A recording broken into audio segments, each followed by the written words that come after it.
రాత్రి బాగా నిద్ర పట్టిందా మీకు అని అడిగారు. ఓ, ఈ శరీరం బాగా నిద్రపోయిందన్నారు.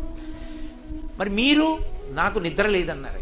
ఆత్మకి నిద్ర లేదు, అది ఎప్పుడూ జాగ్రత్త. తాను ఆత్మగా నిలబడగలిగిన ప్రజ్ఞ వస్తుంది.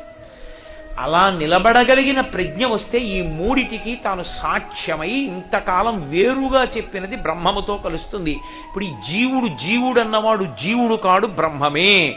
జీవ బ్రహ్మైక్య సిద్ధిని పొందుతాడు. అది నేను ఇవ్వగలను. రోజు నా దగ్గరికి వచ్చి కూర్చుని ఎవరు దక్షిణామూర్తి స్తోత్రం చదువుతున్నారో వాడికి ఎప్పుడో అప్పుడు ఇచ్చేస్తా.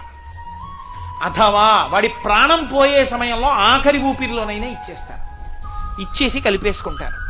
అది చిన్ముద్ర. ఈ చిన్ముద్ర అర్థమైందా?